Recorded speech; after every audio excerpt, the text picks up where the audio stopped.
An honest man loses his memory in a car accident, but he mistakenly believes he's a psychotic serial killer because he has a murder diary on him. It contains detailed records of various killing methods and insights. Ever since he started thinking of himself as a killer, his life completely changed when he bumps into a big, tough guy instead of backing down.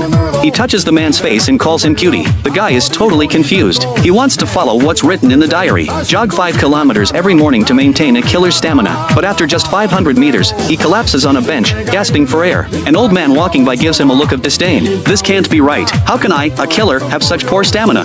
My body must not have recovered yet. Just then, a dog suddenly lies down at his feet. His eyes light up. See, even animals can sense my killer aura. In reality, the dog just smells his inherent kindness. It's just being affectionate and wants to be petted. Next, he encounters his thug neighbor who used to bully him. The guy is drunk and threatens him. Says he's killed people before. The kind where you split their head open with an axe. He looks at him with disdain. Killing people is just my daily routine. He recalls the murder details from the diary. He vividly describes them to the thug. The horrifying imagery and cold stare instantly sober up the thug. He's convinced this guy has actually killed people. When he makes a throat-slitting gesture at the thug, the guy literally wets himself. It turns out Dongsik was originally a weak person. He often worked overtime for his colleagues and took the blame for his boss. Even his father called him useless. Unable to bear it anymore, Dongsik decided to commit suicide. But he didn't have the courage to jump off a building. He accidentally witnessed a real psychotic killer in action. He was so scared his legs were shaking.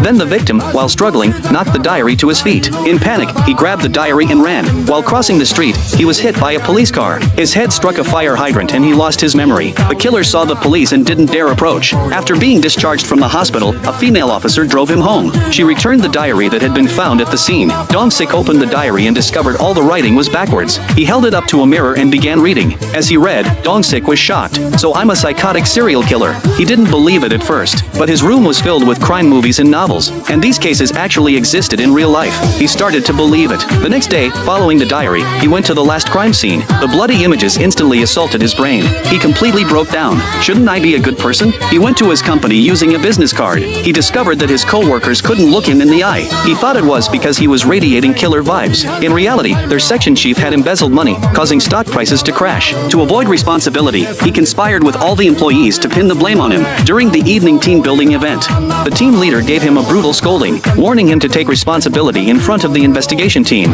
or else he'd make his life hell. That's when he realized his co-workers weren't afraid of him. They regularly bullied him. So I'm actually a coward. But when he looked at the diary, he realized something was off. My weakness must be a disguise to hide my true identity. So he decided to stop enduring it. Since I'm a killer, I'll make the team leader my next target. He completely copied the methods from the diary. First, he locked the restroom door. Then he checked that the stalls were empty. Next, he grabbed a sink cover from the restroom while banging the sink cover.